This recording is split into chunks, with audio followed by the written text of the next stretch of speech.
Whether you keep them in your home or love to see them in theirs, these are the creatures that bring us all together. Reptiles.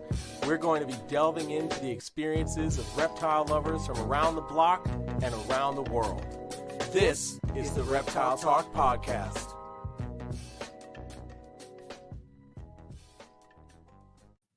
What's up, everybody? This is Jeremy Turgeon from Brassman Reptiles. And I'm Rob, and I'm keeping it real. And look at that. We have an intro now. I love it. I honestly really enjoy it. So I was working on that during one of my days off so that we could make this fun thing happen. And I'm happy that Rob likes it. I'm so excited about it. Otherwise, I'd be very upset if Rob didn't like it. He's like, well, I don't care what anyone else thinks. If it doesn't impress Rob, it doesn't impress anybody. This is true. Well, Rob is also the co-host, so if he's not thrilled with it, then I'll hear about it later. I'm also picky. I'm very picky about everything. So. Yeah. Bastard. But dude, I can't even describe to you how excited I am for tonight's episode. Yes, me too. Oh my goodness. Because if you don't know who this person is, you should know who this person Legit. is. Because he's like the godfather of a lot of, captive breeding in the United States for a lot of different species, and someone I've looked up to for a long time. And I'm just like super geeked out to have him on the episode tonight. Jeremy, you want to tell him who we got on tonight? Well, first I want to preface by saying this is take 2 because we wanted to have him on. We had some technical difficulties. But we had some technical difficulties, so we had to figure it out. It's also one of the reasons why we're on this platform. Yes. For the podcast. Yeah, if you're wondering why we started streaming on YouTube, it is because we couldn't get our other platform to work for us. Yeah. So. But anyway, I'm super excited because we're chatting with Keith McPeek tonight, so I'm going to bring him on. Oh. Bam! Boom. Keith, what's going on, dude? Hey guys, how are you? I've been looking forward to this for a while. Hell yeah. Oh my goodness. I can't, I'm like super geeked out right now. So for the people who might not know who you are, like, I don't know how you could be into like, any sort of amount of reptiles and not know who you are, but I see it on the Facebook group sometimes, which blows my mind. Yeah. So for the people who might not know who you are, like what really got you started in reptiles? Because you kind of came from a background where like your family had animals, right? Yeah. My uncle was actually a veterinarian, but his passion was exotic. So he fueled the practice by being in an area that he took care of, cows and horses and goats and chickens and all that kind of stuff for the farmers. But his passion was big cats. So, as a young kid, I'd go up to his place. He was in Blairstown, New Jersey. And I'd go up to his place and I'd be playing with tiger cubs, and he'd have a black panther walking around in his house, and, all kinds of exotic cats. But I mean, you could go there and find a chimpanzee or just about any kind of an exotic animal because he was the guy, and then we had actually a place close by that was one of those drive-through parks at the time. It was probably in the mid-1970s. And he was actually the veterinarian for them, taking care of all their exotic stuff. So yeah, I was exposed to exotic animals from like day one. I mean, as far back as I can remember, I was messing with something that was really cool to me and normal for me. And everybody else was just like, what the hell are you talking about? You played with a lion cub. What do you mean? It was all normal to me from day one. That's awesome, man. I can't even fathom like having that be like your normal. Yeah, like... the normal day to day. I mean, then again, people probably think about that like me. Like when I was growing up, I had tarantulas and stuff, and like I cannot picture having tarantulas in my house. It's just not the thing that I would do. Right. It's just normal for you. You don't know any different. Exactly. People would look at me strange. I'm like, what is your problem? Doesn't everybody have a lion? Yeah, where's your lion, dude? Jeez, freaking weirdo. That must make everyone else's house kind of a little bit more boring. Like you go over to your friend's house and you're like, oh, there's no lions over here. No chimpanzees, nothing. Nothing. We got a cat. Yeah. Oh, okay. Dude, I'm just saying, Keith, if I knew you back then, we'd only be hanging out at your house. That's all I'm saying. It was definitely very cool, without a doubt. And there wasn't all the laws and regulations back then. So, I always had a raccoon or a possum or this or that. And we'd run up there and, he'd take care of it for me or whatever. So I always had some pretty cool stuff back in the day when I was really young that I can't even keep nowadays, So I miss the yesteryears for sure. Yeah, most definitely. It is really crazy to think how much has been taken away from us as far as the ability to keep different animals, Yeah. I mean, I get it because I had a squirrel monkey, and I just went into a local pet store for $25 and bought a squirrel monkey, and What? you didn't, Wow. yeah, I'm telling, I got a Capuchin monkey and a squirrel monkey just by going into a pet store, $25. Jeez. And, we had a good animal understanding, but anybody could go in that store and buy that and not know how to take care of that animal. Right, So, right. I get the restrictions nowadays, but man, if you can meet the criteria to own a Capuchin monkey, you should be able to own one, if they're I being agree. bred Yeah. and you can meet the criteria, then, so be it. Yeah. 100%. 100%. And your brother had reptiles when you were growing up too, right? Yeah, for sure. He is really strange story because he was really into snakes, and I can remember we used to go out road cruising at night to catch toads he had hognose snakes when a kid, and we just drive on the local roads and try to get frogs on rainy nights and stuff to feed his hognose and all. So I was with him, as a young kid looking up to my big brother, 3 to 4 or 5 years old, and he has yellow rat snakes and all these cool things that came across the shelf on that were just American made, not too much exotics at the time. But yeah, I was messing with all that stuff in his eyes. But later, he actually, like when he turned 20 or so, he actually developed a fear for snakes. And What? to this day, like he still won't even hold them, and he looks at me, he's like, wow, you kept going with this passion. He goes, I don't know what happened to me. He goes, they creep me out now. So it's kind of Wow. strange. I never seen anybody like that. You always bring them back the other way. Like, I watched Yeah. Rob at Tinley when he gave his lecture and how he would get people that were afraid of snakes. And, and by the end of the show, he had people that were scared to death of them, holding them and checking them out and all, that's usually the way it goes. It's Yeah. weird for somebody to revert the other way, Mhm, I think I mhm. sucked all the passion out of him. It's all in me, Keith's like, it's all for me now. He's like, I'll take your section, thank you. Exactly. That's my Yeah. piece of cake right there. Exactly. Oh man. So can you think back to like when you were younger? Was there like a certain species that like just really? I think I already know the answer to this one, but for people who are listening, is there a species that really just like captivated you? They're like, oh my goodness, that's what I need. That's the holy grail. That's the thing that I really want to work with. Well, when I was really young, and I only had field books as a guide to know even what was out there. The coup de grace was a black rat snake, believe it or not, and I couldn't even fathom being able to find one. But obviously, as I got older and started collecting and everything else, it was blood pythons. It was just blood pythons were the animal that, like, I knew that one day I had to see little heads coming out of an egg, and that was just something. There was just something about that snake once everything started clicking, and then as they started becoming available, they were all imports at the time when I got involved with them, because nobody was captive breeding them then. Every once in a while, somebody would get a gravid female from the wild that would drop eggs, and those babies, even like that, were $1,000 back then. Yeah. And so yeah, those were the snake that I just knew I had to succeed with and do the best I could with those animals and figure them out. So everybody knows about them now. I mean, everybody and their brother keeps a blood python or a short tail now. But back then they were like almost as hard as bowling pythons, for crying out loud, just keeping them alive, acclimating them, trying to get them to eat. That was something that, only the guys that were legends in the day were having a success with, So yeah, that was the snake for me that I really wanted to get into. I remember seeing the first like pictures that I ever saw of blood pythons, and the shape of their head and the eye stripes on their face, and that just like really drew me in, and I was like, oh my goodness, I'm in love with this snake. This thing's just so And I had like a picture from a book. I had like literally cut it out of a book, which is terrible. I can't believe I did that as a kid, but I was just like, I want this on my wall, so I like cut out a picture. I think it was of a Borneo. And they had just like this beautiful side profile of its face and like it curled up, and I was just like, oh my goodness, I need to work with those one day.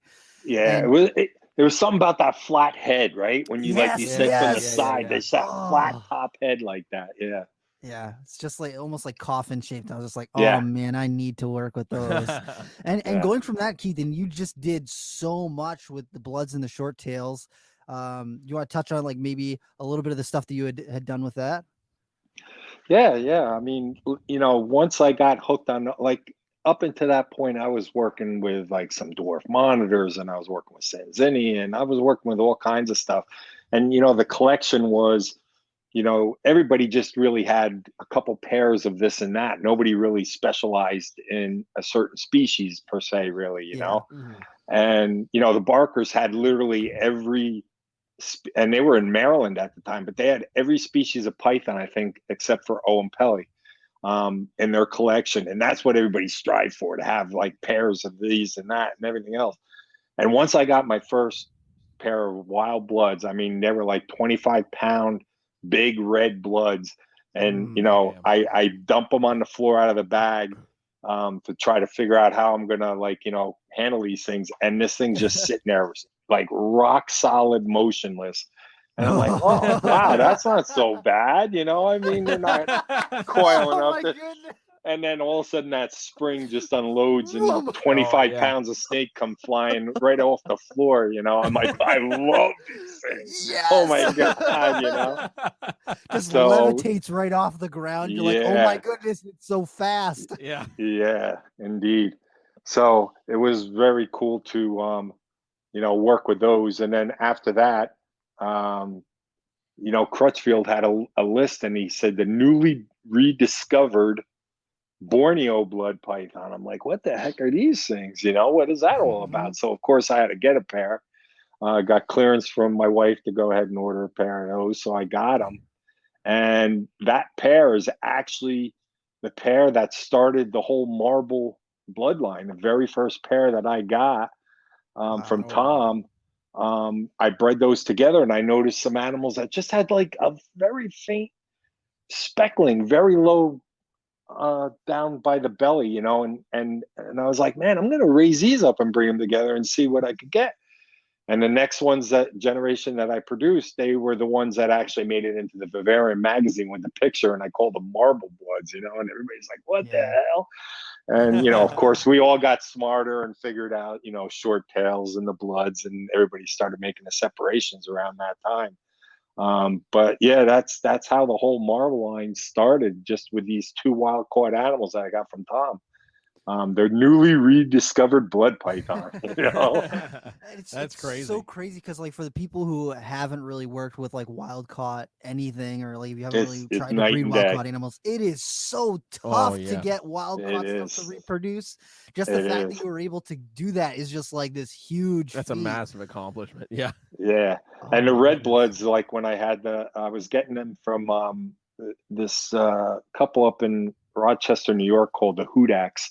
And they were an importer. I think they were around the same time Cam was getting going with bringing in Bloods, and I had gotten them from them. And I got adult, like I say, 25-pound animals that were like sketchy as hell. They didn't trust anything, and it took a long time. And I bred those, and I thought that was huge. And those babies, subsequently were so much easier to work with than those adults, and that.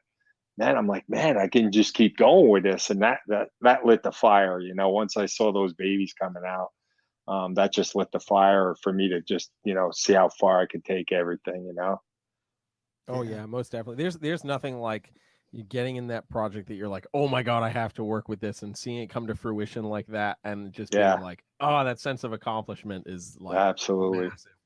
Yeah. I mean, I've been fortunate to experience that with, multiple species in my time working in the hobby, for sure, which is very good. And I got that one species, which Rob knows right now, that's just giving me a hard time, boy, not being able to crack the code with those guys is just driving me nuts, so hopefully before I'm done with my journey here, I'll be able to get accomplished in that also, and then have that one under the belt. But we'll see how it goes. I'm very hopeful. Yeah, for sure. I'm very, very hopeful. Because like a lot of people nowadays, when they approach breeding things, the road has already kind of been paved for them, and they can go online and go to a group and ask somebody. But I was listening to you on NPR, and you're talking about, back in the day when you're getting in animals, there wasn't any, guide of, oh, this is how you keep these snakes. This is how you do this. It's so all you would trial and error. try and find field guides or try to find information about them in the wild. And then you'd try to see, okay, maybe I can adjust this little thing right here. And you'd really have to like tinker around and figure it out to dial it in to get it to this point. And you really have to be that, your master or the student of the serpent. Mm-hmm. Yeah, absolutely. And understand that animal and understand what is right for it and what's wrong for it, and kind of read its body and what it's telling you. And I think that is definitely something that'll play to your advantage when it comes to the Bolins, Yeah. Sure. The blood pythons, like Rob, for sure, like back in the day, everybody's like, oh, they live in these like swamps and they're buried in the mud. And you got to keep them like basically in a closed system so the humidity is like 100% and all this kind of stuff. And everybody's having all these respiratory problems, and all this kind of stuff. Yeah. So, I started like playing around with ventilation with them a lot more and getting away from all of that. And, just by habitat manipulation, you not only got them where they were so much healthier, but they were so much calmer than when you were keeping them at these high humidity, high heat. It was just, putting them on steroids for their being nervous animals to begin with, and that's where the aggression came from. And once you started changing that habitat, you're like, wow, this is so cool. You can actually change the demeanor of the animal just by the husbandry practices that you're applying to it, So I thought that was like a really cool thing to learn and it's probably the first species that I really learned that with, was blood pythons and short tails, is seeing how you could change their demeanor just by changing the habitat, Yeah. That back in the day, I shouldn't say back in the day, back when I used to make YouTube videos, 10 years ago or whatever, I would get a lot of people, because I would put out videos about blood pythons and short tails and stuff. And I would get a lot of people who would message me and they're like, my blood python is evil. And the first thing I would ask them is, what temperature do you have it at? Yeah. And almost every time they're like 95 degrees, 92 degrees. And I'm like, first of all, stop that. Don't do that. Hey, stop that. Yeah. You need to bring it way down. Bring it to like 83. See if it changes anything. And then 2 weeks later they'd message me back, oh my god, it's night and day. This thing is so much better. And I'm like, yeah, it was very uncomfortable at 90. Think about where you're at 90 degrees. It's not very comfortable. Yeah. Right. Seriously. Yeah, it just puts everything in overload on them for sure, So it's definitely, I went through my phase of wanting to create the next morph and breeding for this color and breeding for that color and all that kind of stuff. But man, you start looking back at your roots, at the stuff why you really love these animals in the first place. And that's kind of how I've drifted back to, that passion, and just the natural animal is fine for me. I'm more into the behaviors of it and what makes it tick and how does it hunt and how does it, do all the things that it does. And those are the things that are, I think keeping me passionate in the hobby and not getting burnt out after so many years doing all this, Yeah, for sure. And you work with emerald tree boas, and you got emeralds, Bolins and some Amazons and stuff. Yep. And I got blackheads and I got womas and I have some locality boas and I have some Jamaican boas and I have some I like them guys, man. They're so fast cool. Rising. So underrated. They're so unusual too. They're so beautiful. They are so beautiful. They got little quirks. So I love animals that have little quirks that you have to feed into, and they definitely have these little quirks. So I love them. Rob Stone has mentored me on them and Jeff Murray. So, Tom Crutchfield has helped me with them. And those things are really cool. Really, really, really cool for sure. And I mess with king steaks and stuff like that too, And I just want to touch on it real quick, but you were just saying, that with the Jamaican boas, you've reached out to a couple different people and gotten input and stuff and feedback from those sort of people. I think that is like so huge, and like most people just kind of like glaze right over that. Yeah. But like reaching out and touching base with a couple of these people who have done these sort of things and getting a bearing. I mean, Keith, you bred so many different things. You know, most people would probably be like, "Oh, he he's knows bred all those everything. things. He's done Yeah. everything." Yeah. And it's like, no, sometimes you just gotta, you know, bounce some ideas off some people and get some feedback Absolutely. and see, because you know, the second that you think you know everything, it's like, well, now you probably know way less than you think you do. You Yeah. know? Absolutely. legit. Absolutely. And you know, one thing when I was like thinking today, oh, we got the show tonight with the guys and we're talking about stuff and stuff like that. I was thinking like, you know, this hobby, Rob, think of the people that you know. Like I know you better than Jeremy, so I don't know the people Jeremy know, but think of the people we know in this hobby that is our lifelong passion. Like we're fortunate to be able to pick up the phone and talk to the best of the best in this hobby. You know what I For mean? real. And like, who can you talk to any better than Rob Stone and Jeff Murray and Tom Crutchfield when it comes to Jamaica boas? You know what I mean? Yeah. Yeah, And legit. to be able to be in the hobby long enough that you have the access to those people just blows my mind. Like I'm in awe of being able to do that, you know? Yes. Yeah, for sure. And that I 100% feel that. It's so unusual to me because you know, a lot of people don't think of that as a resource, and it so It is, is a because massive resource for all sure. these people, you know, if you think about like some of the guys who've been doing this for so long, you know, you got Ron St. Pierre, he's still Yeah. doing Oh stuff. yeah, that guy's unbelievable. If Oh you talk my to him for 5 goodness. minutes, you'll be blown away. Talk to him for 10 minutes, forget it. Your Yeah. jaw will be on the Legit. ground. Yeah. Legit. Tom Crutchfield, like we went to Tom Crutchfield's place last February, and just getting a chance to like talk to him about the way that he kind of interacts with the animals on his farm at Yeah. his place. Yeah. It is just like so It was very wild. eye-opening, It's and yeah. definitely Absolutely. eye-opening. And Yeah. to think that, you know, in another you know, 50 or 100 years, it's going to be a completely different landscape. All, you know, all these Yeah. people are probably not going to be Right. around. Or I might Right. not be around, you know. Yeah, It's right. like, Yeah. but to be in the reptile community right now with the amount of people that, you know, are still around that have been doing this for so long, it's like a golden age, you know. Absolutely. You've got Kevin, you've got Keith, you've got Tom Crutchfield, you've got Ron St. Pierre. You know, it is just so wild to me. Dave and Tracy Barker, come Yeah. on, like Yeah, what? exactly. Yeah. Rob, we got Richard Ross. Yes, yeah, dude, and dude, it's so wild to me because he called me on the phone and I'm like, oh my goodness, I'm talking about Richard Ross right now. Like I was so geeked out, and he's so chill, he's so down to earth. I was just He like, is wow. so down to earth. That's why I wanted to help him out as much as I could, put him in the direction of the people that I trust. You know what I mean? Yeah, for He's sure. a good dude. And yeah, I got to mention Gavin Bedford too, and Scott Eiper over in Australia, man. You know, I got fortunate to meet Gavin when we went over on our little excursion, and through the guys I've met Scott, and man, those guys too. Like I'm just in awe when you start talking to these people. They're a whole different level. You know what I mean? Yeah. It's pretty awesome. Yeah. Oh my goodness. Hell Man. yeah. So what is your what have you found are some of the like interesting quirks with some of the stuff that you're working with right now? Like you were talking about the Jamaican boas, and I look at them and like, you know, not as many people have probably seen Jamaican boas in person or handled them or work with them. And I've seen a couple of them, but I haven't had a ton of experience with them. And I'm just curious to like, what are the little things that you see that you're like, oh, I think that's really interesting. Well, one thing that I think is really cool about them, and most people would probably hate it, is they're very reclusive. Like they'll come out and perch when nobody's in the room, and like I have to enter the room in a very delicate manner not to disturb them. And they're very arboreal at the size they are for me right now. So they'll be up there perched and everything else, and they'll watch me right in the room. And they literally know when I turn around to like check out something on the other side of the room, and when I turn around, they're gone.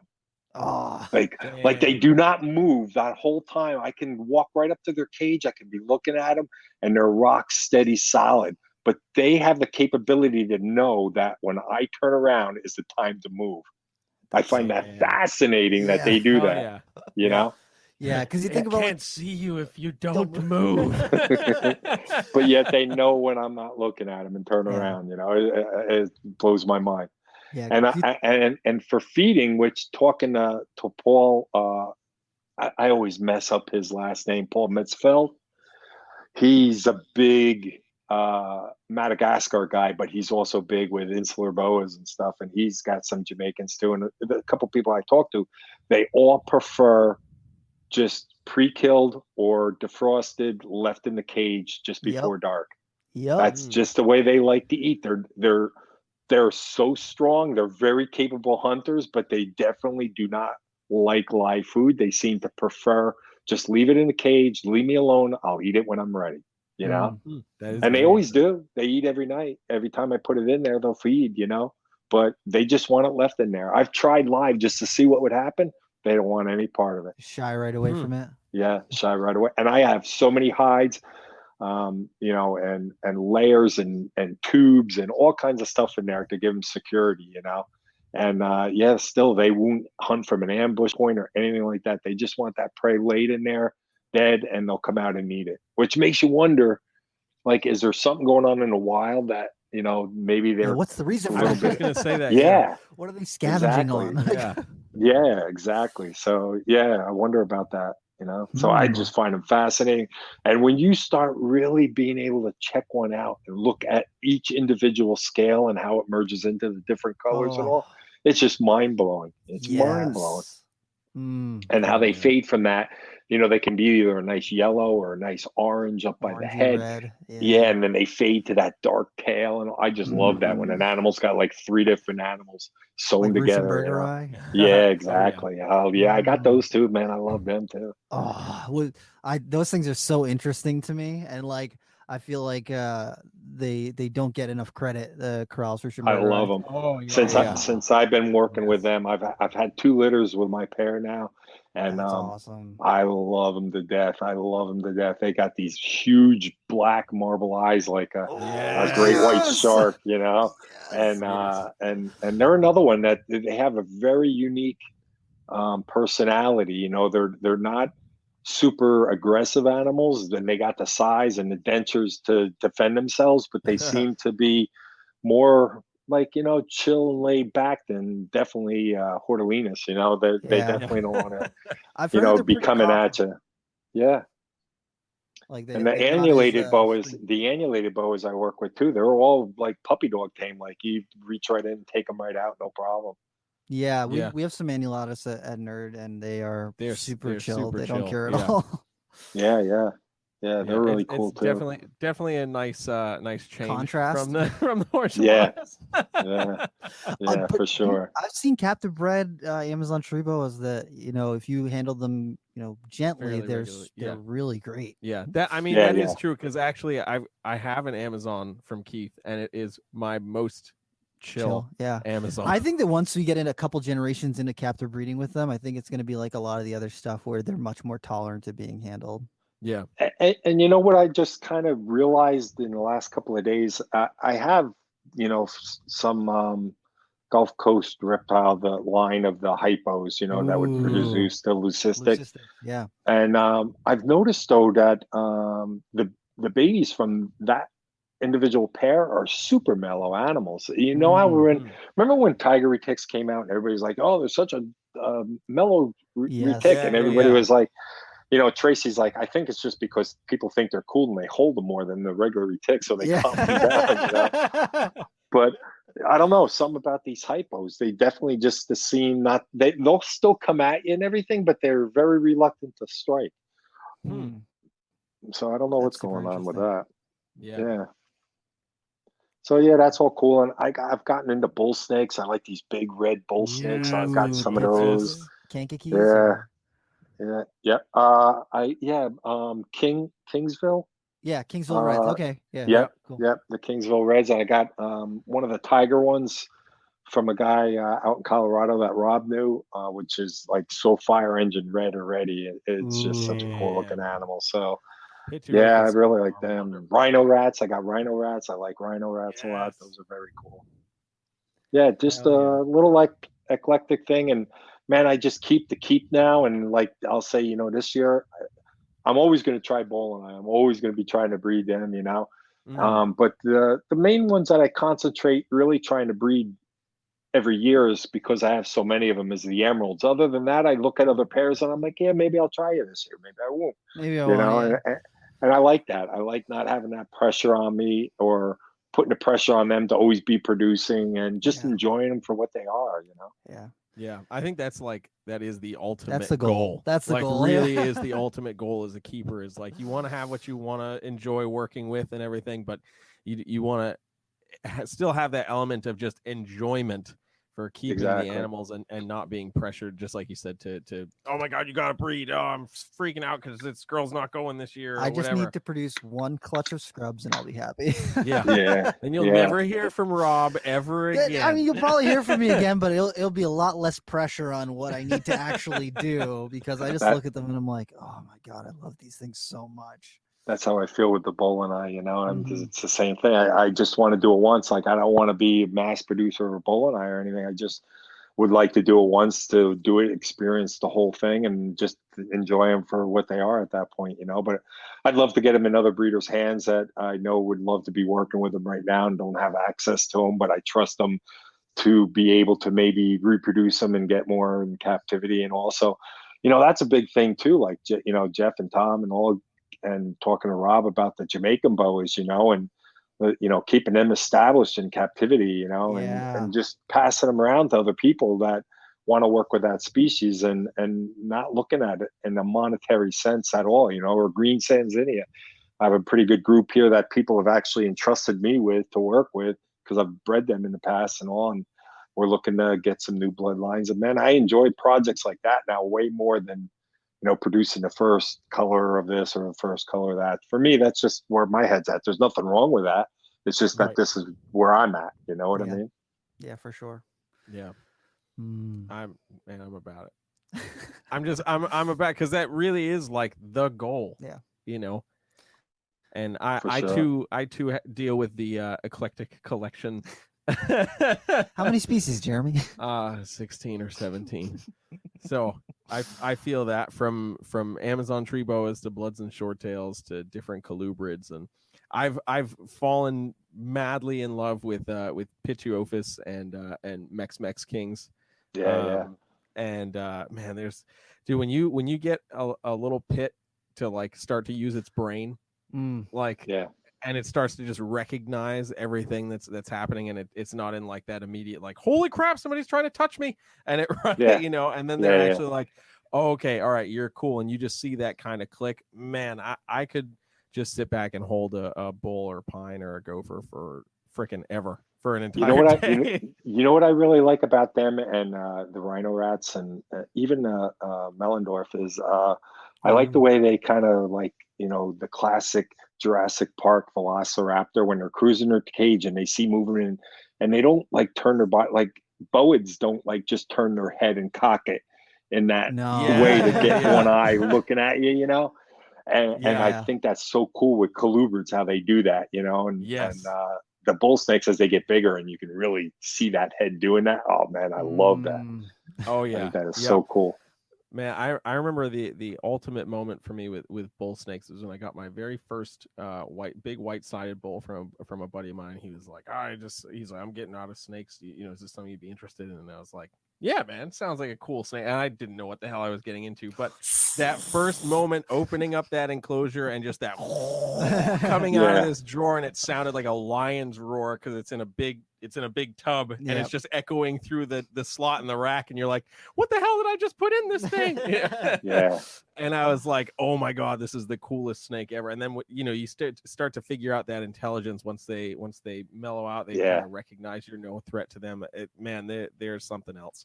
Yeah, for sure. And you know, I what's old is new again too to us as we're getting older as keepers. Like, you know, I drifted away from North American species thinking, oh, I got to get exotic stuff, you know. But now I'm like, a bull snake. Check out these huge bull snakes. I mean, these things live in the United States, you know, and you can't even put your hand around them and touch your fingers, you know. It's like, you know, I'd love to get like some, I got a local guy that has some really nice, like Texas indigos. I wouldn't even mind having a pair of those right now. Yeah. I mean, Rob, you probably heard me on the NPR show. I was talking about back in the day, you used to be able to go into pet stores and buy Yeah, you used to buy indigos by the foot. It was $10 That's a so foot. crazy. Yeah. Jeez. It was. That's wild. I remember when I was younger, my family used to go to Florida like almost every year.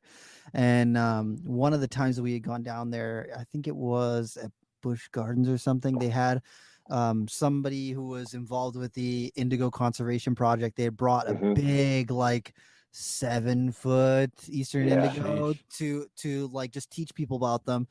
And they had it because it was like a kind of a cooler morning, so they had it tucked up underneath their jacket, and then all of a sudden they pull out this like ebony dark black snake, and it had the red throat, and I was just like, oh my goodness, what is that? Yeah, and you can't even believe it's in North America, right? Right. Yeah, And it's yeah, wild. exactly. You could go down there and theoretically find one. Like, oh my goodness, that is wild to me. And like, one of the things that I really want to do, like COVID definitely messed it up, because 2021 had a lot of plans for like traveling around the US and field herping, and that kind of got ruined. But I'm looking forward to the future. I really, really, really want to get down south and do more field herping, because I went to Arizona, but it's probably like 5 years ago now, but I went to Arizona and I saw so many cool things. Like, I didn't even find any venomous snakes, but I just saw so many cool things. And just to be able to go out there, and I had found a Pituophis out there, and the giant yellow hairy scorpions, and I saw a million chuckwallas out the wazoo. But did you see any roadrunners? Are roadrunners in Arizona? I know they're in Texas and whatnot, but I don't know if they travel up to Arizona or not. I don't think I saw any. I saw tortoises and like lots of. Yeah, you got to check out a roadrunner in the wild. I'm telling you, Rob, talk about Velociraptor. It's right there, man. Oh my goodness. Right there. They're insane. I love them. I spent a lot of time herping in Texas. My sister and her husband were stationed down there, and oh man, those were one of the big highlights whenever I could find a roadrunner and just watch it for a while. It was insane. That's so cool. I definitely want to hit East Texas, because there's this locality of broad-banded water snakes that's down on the eastern side of Texas, and it is like fire engine red and like black bands on it. And I'm like, why are people not breeding these things? They're in the US, exactly. and they're not a giant species. They get like 2.5 or 3 foot long, and Nerodia are smart. Like they have a high visual acuity, and you can keep them communally, and they do great in like, if you want to do a bioactive vivarium, they do great on all that sort of stuff. So it like blows my mind that people aren't working with them. And if you saw the colors in some of the locales, like people who are listening at home, pause right now, search broad-banded water snake and just scroll a little bit through the images, and you'll see ones that are like bright red and orange. They almost look like a copperhead, but like with red on them. And I'm like, oh my goodness, I have to go to Texas just to see some. I don't even want to collect them. I just want to like see some. Oh, absolutely, man. I'm so down with, like you say, native herps now. I mean, I went to Australia and I'm blown away, and I cannot wait to go back there. But I'm really starting to think about, we have venomous lizards. You know what I mean? We have snakes that rattle their tails. We have giant alligator snapping turtles, like stuff that we me personally, took for granted for a few years, because I'm thinking of all the exotic stuff that I can't see. And I can see that anytime. But you think, like, making friends worldwide, you realize how much this stuff is really so cool. You're talking to Nipper Reed or Scott, and you're talking about our local stuff, and they're like, that's gotta be insane. I can't wait to see one of those. And you're like, really? And you start thinking about it. Ringneck snake? I've been seeing these for 20 years. But exactly. Yeah, I mean, to someone from outside of the United States, like if ringneck snakes were from the other side of the world, people would be losing their minds. They'd be like, it's charcoal on top, and it's got an orange and red fire belly, and it's got like a little ring around its neck. How does not? Why doesn't everyone want these things? And it's just we take them for granted, because it's like, I see like 20 of those a day, so Yeah, for sure. No, it's all good stuff, man. I love it all, And Rob, you got to get to Australia, man. One thing I want to say, Rob, one thing I love about you is I listen to you on NPR, and dude, let's face it, you see so much stuff because of where you work and what you do, right? And you have that fire and that passion, dude. That's the people I want to be around. You know what I mean? I don't care if somebody's only in this hobby for 5 years. If they got that passion, dude, I want to be their friend. You know what I mean? Yeah. That real passion for the animal and all that kind of stuff, something that fires you up. Just, you want to talk to people that get you fired up, man. You're definitely the dude that'll do that. So I just want to tell you, I love that about you, man. I appreciate that. I'm man. seconding that motion 100%. It's so weird to me because like I get geeked out about stuff, and then sometimes I'm feeling like burnt out or like whatever, or like tired or just like exhausted, and all of a sudden I'll like talk to someone and just like they get like a little excited about something. I'm like, oh my god, okay, I got it. I'm like, I'm on it. But what you're saying, Keith, yeah, we all get got burnt out, but getting that fire relit is the key, Yes, yeah, that's kind of what Reptile Expos have been to me historically, is where I get to go and kind of like reset that fire a little bit. And if I'm feeling a little bummed out about a project or this thing or that thing, going and just getting to talk to some of the people who get me all jazzed up and have a little bit of that energy too. I just like that really keeps me going. That's really what I try to use like social media, like Facebook for.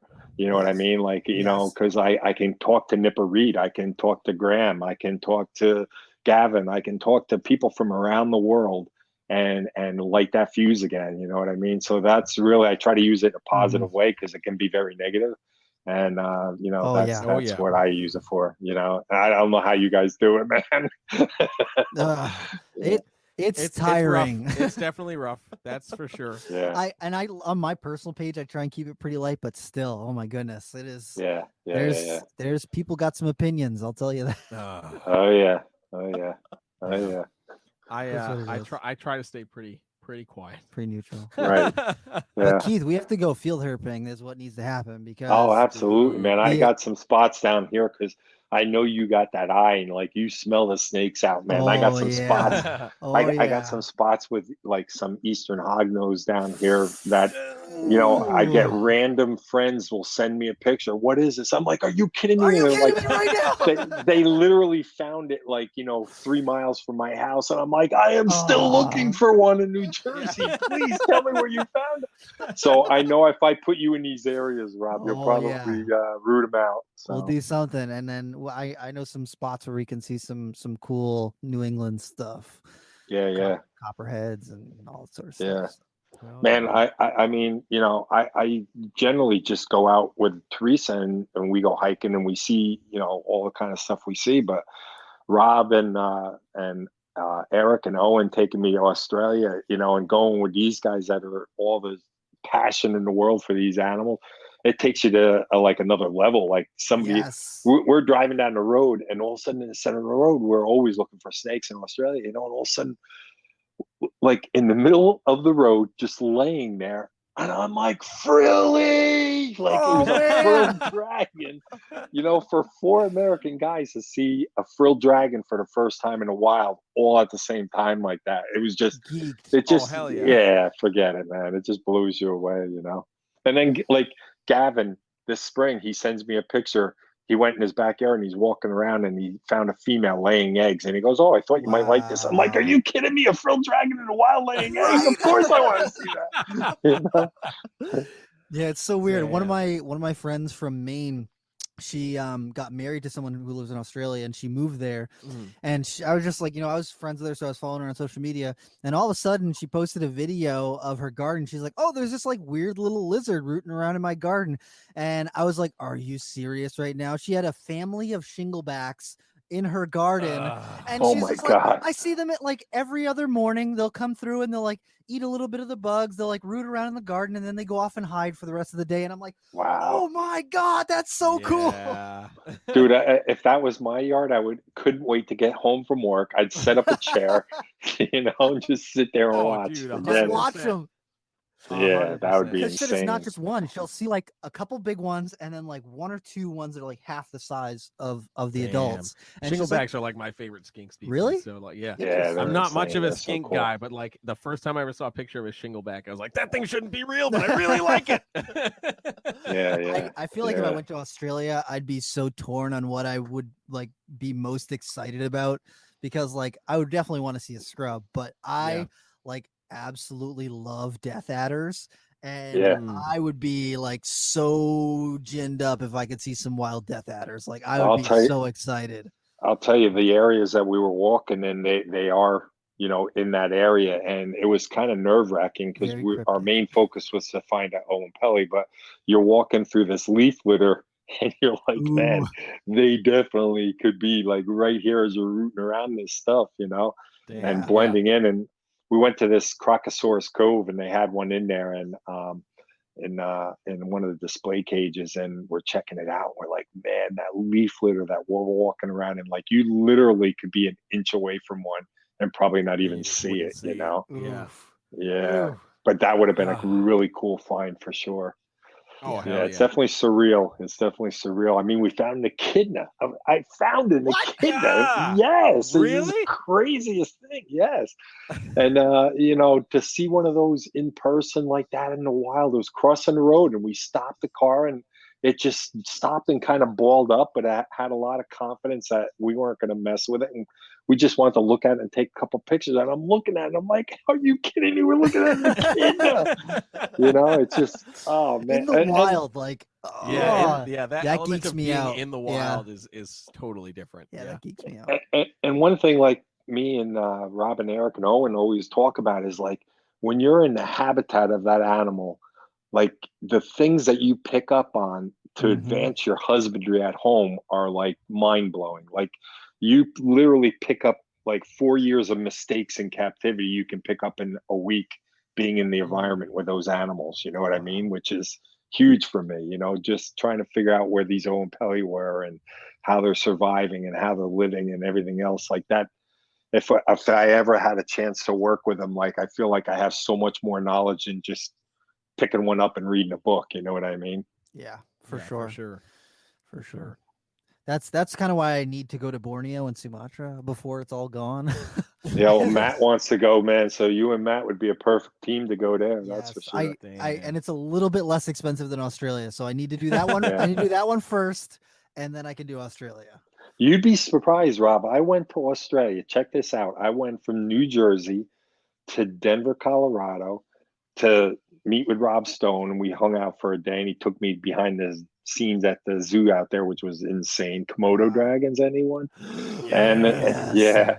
And then I went from there to San Diego, and then from there we flew to Australia, Brisbane, and then up to Darwin. And I got round trip. Check this out, round trip for $1,000. What? For $1,000. Wow. If you watch the flights and just keep watching them and watching them, you can get a good deal. And man, that Qantas is an unbelievable airline. I felt like I was in a hotel. They serve you so much food. Like I gained 5 pounds on that flight, dude. The longest flight was 14 hours, but I mean, they made it enjoyable on that airline. It was really cool. But yeah, man, you feel like you're going to the other side of the world. It was 23 hours of flying, Wow. Yeah, it was cool. Definitely cool. Yeah, I got stressed 6 hours going from here to LA. So damn. Yeah. Oh, really? But if there's good food, man, I'll shut my mouth and sit down. You see, the entire time for me would just be like reading field guides and being like, oh, I really hope we see one of these. Oh, I really hope we see one of these. See, that was what was so awesome about Rob, because Rob Stone, man, he did all the research, and you'd look over your shoulder and see him in the seat doing exactly that, Yes. And then when we got there, man, he took us to all the best places. Oh, it was insane. I mean, there was awesome. Obviously months of planning on his part before we went, him and Eric, and me and Owen just kind of tagged along, and like they're bringing us all these spots that they spent months and months figuring out where would be the best time of the day and everything else to be in this one spot to look for it, It was cool. It was very cool. So very surreal. That's so awesome. See, I feel like I'm not as great at planning things, so I would just be like, I'm gonna go there and I'm gonna hope for the best. You know what? A lot of people that do that, they'll find the coolest stuff. So you never know. Yeah, that is true. Know. That is true. Yeah, when I went to Arizona, I found, like I was saying, I saw a million chuckwallas. I saw lots of banded geckos. I saw desert tortoises. I caught a patch-nosed snake. I saw all sorts of like whiptail lizards, and we saw like it was a lesser crowned horned toads, the horned lizards. Wow, we saw a bunch of those, and that was like just how cool are they? Yeah, so cool, because my mom lived in Arizona for like a year and a half. And she's like, I really want to take you out to like this one rock outcropping. It's like kind of near the hospital that I was working at. And like on my break, I would go out there and I would just see like lots of little lizards running around. And so me and her go out there and we're just kind of like walking around and I see a bunch of like whiptail lizards and like a bunch of not fence lizards, but I can't remember the name of them. The Curly tails. Yeah, like the curly tails and stuff. Yeah. And all of a sudden I see like just the side of this horntail, and I was like, oh my God, I cannot move. I'm gonna scare it. And the thing didn't care. Yeah, right. And so I like tried to sneak closer to it, and it's just staring at me. It didn't care. And like once I got like within 5 feet, it like ran up underneath a spiny bush, and I was like, oh damn it. And so I'm sitting there like trying to figure out how to get it out from underneath this bush. And I look over to the side, and there's like another one on the rock just chilling there, just looking at me. And they didn't care at all. And I saw probably like 5 of them all just chilling in this little area.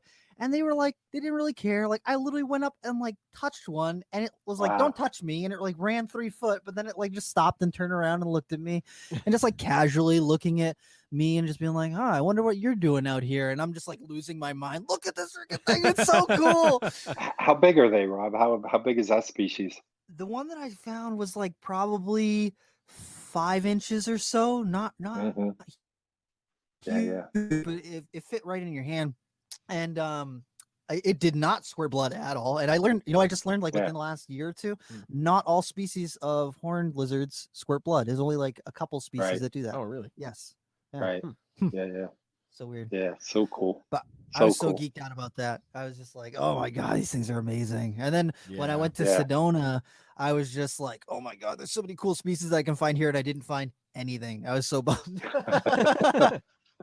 Yeah, that is always the risk you run, but yeah, it's just like fishing, man. If you love it and just being out there and enjoying that, it's worth it. Yep, exactly. And in the habitat that they're in, you're still learning, Yes, that's true. Even not finding anything is still finding something, because you can learn things from what you're not finding. You'd be like, okay, well, they don't like these conditions right here. Exactly. People see like a lot of my field herping pictures and like, oh my God, you find tons of stuff, and I'm like, I don't post pictures on the days where I go out and I'm just, I don't find anything. It doesn't happen that often, but it still happens sometimes where I'll go out and just not see anything. Yeah. Yep. Oof. If people only knew. Yeah. There's been summers where I go out to like all my regular spots and I don't see anything. The sad woes of field herping. It's just like fishing, man. Yeah. I like fishing. It really is. Bit, but like, I don't know.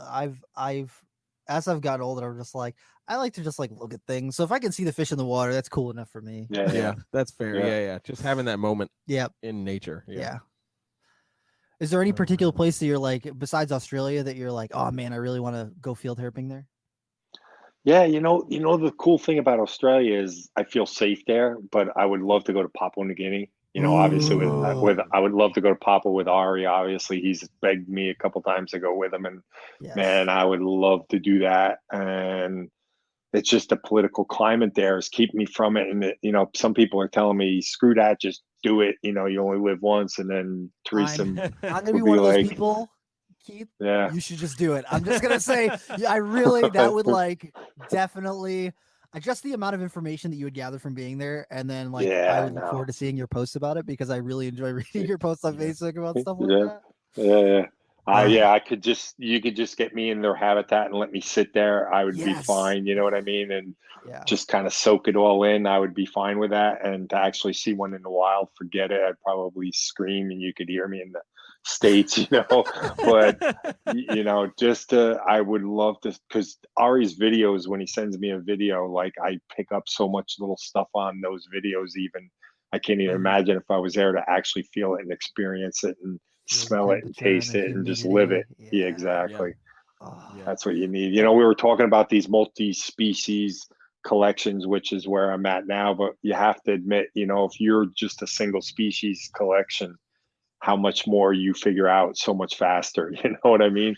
Like if it was just available to any collector, I mean, even with Kevin's resources, putting together a bull and eye collection these days is near impossible. You know what I mean? To have a substantial group of animals to work with and try to figure them out.